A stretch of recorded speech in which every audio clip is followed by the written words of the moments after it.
Марианская впадина — самое глубокое место на планете. Почти 11 тысяч метров вниз, в царство вечной темноты, чудовищного давления, которое может раздавить человека за мгновение, и странных обитателей, будто сошедших со страниц научной фантастики. До недавнего времени это место оставалось тайной, скрытой под толщей океана. Но все изменилось. Сейчас одна страна, Китай, стремится установить полный контроль над этими глубинами, и не ради науки. Китай разворачивает целые флотилии подводных автоматов, строит глубоководные базы и методично присваивает себе все, что находится на дне океана. За последние 5 лет страна вложила более 62 миллиардов долларов в морские исследования. Больше, чем все другие державы вместе. Было основано 14 новых исследовательских институтов, нанято свыше 1200 ведущих океанологов и инженеров. Запущено 49 глубоководных миссий. Их новый центр абиссальных исследований в Циндао занимает территорию 250 гектаров, оборудован суперкомпьютерами, способными в реальном времени моделировать поведение океана. Китайская корпорация CSIC построила специализированные верфи для сборки глубоководных систем. Каждый месяц сходит по одному новому автономному роботу. В Шанхае открылась крупнейшая лаборатория подводной робототехники, где трудятся около 900 инженеров.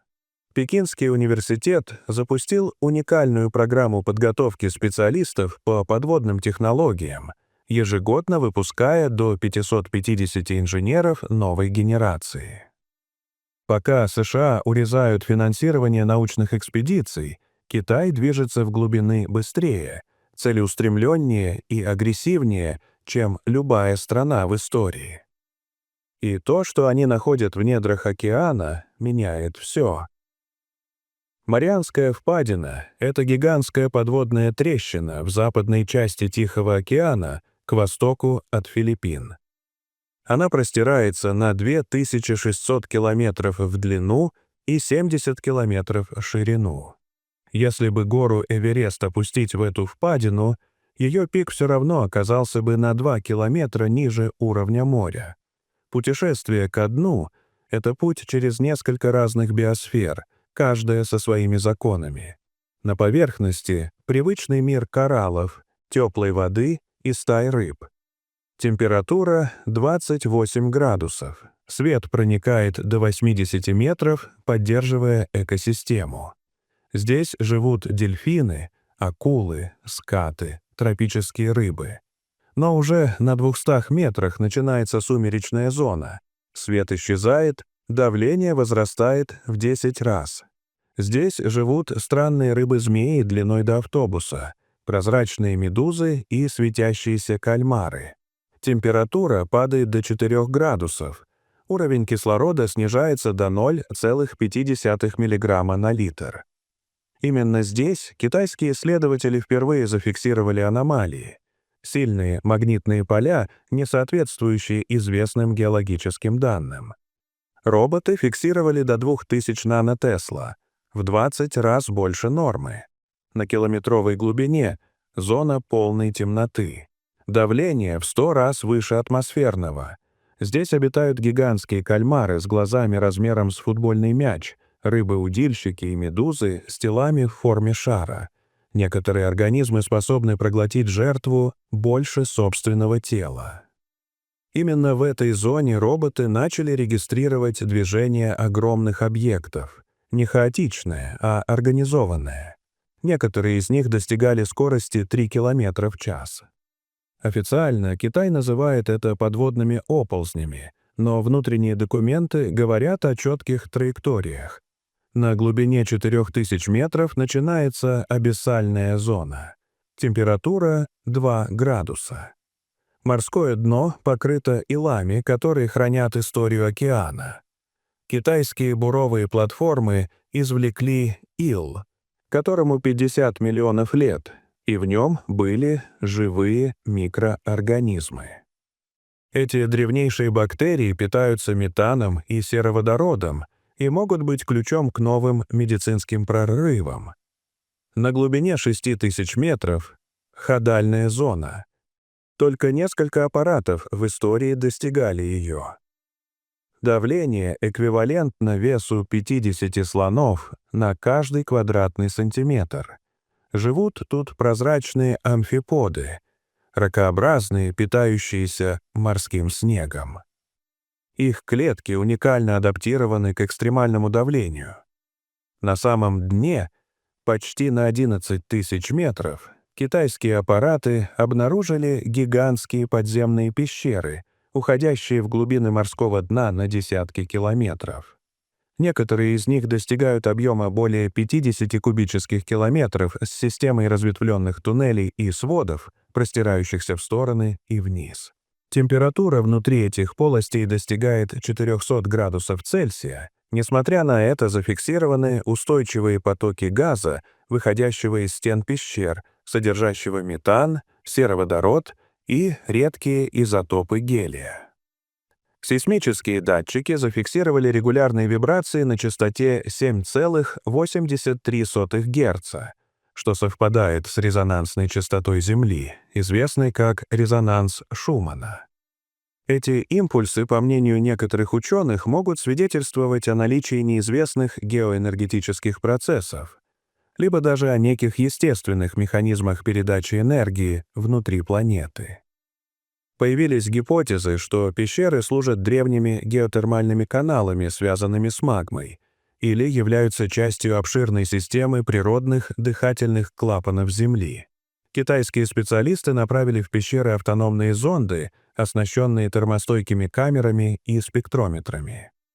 Внутри обнаружены не только необычные геологические структуры, полированные поверхности, идеально круглые отверстия и идеально выровненные своды, но и признаки биоактивности. На раскаленных стенках пещер фиксируются колонии бактерий, устойчивых к экстремальному теплу и токсичной среде. Эти организмы не просто выживают, они активно перерабатывают минеральные соединения, используя неизвестный метаболический путь. Если подтвердится связь этих пещер с магматическим ядром планеты, это станет одним из самых поразительных открытий в истории науки и, возможно, откроет путь к новым источникам энергии, а также пониманию внутренней жизни нашей планеты. Самое поразительное — структура этих пещер напоминает искусственные сооружения. Есть уровни, шахты и полости, будто вырезанные по плану.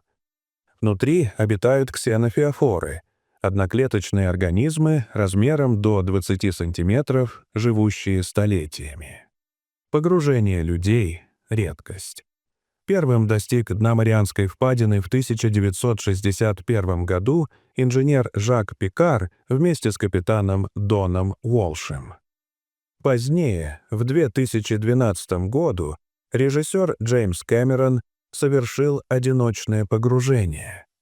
С 2018 по 2023 год глубину посещал Виктор Вескова. Но все изменилось в 2020 году, когда Китай отправил экспедицию на аппарате Фэнdoу с титановым сплавом нового поколения и автономными системами. Были созданы сферические капсулы, выдерживающие давление 1100 атмосфер. Внутри — автономные ИИ с квантовыми чипами, охлажденными до почти абсолютного нуля. За 4 года страна развернула 240 таких модулей по всему Тихому океану. Самый передовой робот — дракон глубин, весом 45 килограммов, но с возможностью поднимать 500 килограммов и бурить до 30 метров. Его сенсоры способны распознавать молекулы, а система самовоспроизводится. Он может создать копию себя за 72 часа. Есть рой-сборщики, бурильщики, охотники и мимики. Последние имитируют морских существ, маскируясь под окружающую фауну. Их оболочка — программируемая материя. Самый секретный проект — Левиафаны, Роботы размером с автобус, способные строить и размножаться. Один такой может создать флот за несколько недель. На дне залежи метановых гидратов. Энергии хватит на 500 лет. Китайцы научились добывать их безопасно, подогревая участки лазерами. Также на дне залежи редкоземельных металлов и полиметаллические конкреции. Китай строит подводную базу Тяньлун на глубине 2000 метров с ядерным реактором на Тории, системами жизнеобеспечения, гидропонными фермами и квантовой связью. Однако под толщей ила скрывается нечто более опасное. В 2024 году китайские роботы нашли кладбище радиоактивных бочек, более 50 тысяч штук, захороненных по сетке. Радиация превышает норму в 15 тысяч раз. Многие контейнеры уже разрушены. Ближайший сейсмический разлом активен. Симуляции показывают, землетрясение разрушит 30 тысяч контейнеров сразу, радиоактивные массы попадут в океан. Поднять их невозможно. При подъеме они взорвутся. Построить саркофаг — $1 триллион и 50% риска. Радиоактивное заражение уже началось. В рыбе и водорослях обнаружены изотопы. Следующее землетрясение — вопрос времени. Если это произойдет, заражение охватит весь океан. Человечество может потерять морские экосистемы навсегда. И, возможно, это только первая могила из многих, скрытых в темноте, которую мы еще не осветили. Дорогие зрители, что вы думаете об этой истории? Расскажите, пожалуйста, в комментариях. А если вам понравилось это видео, то ставьте лайк и подписывайтесь на наш канал. До свидания.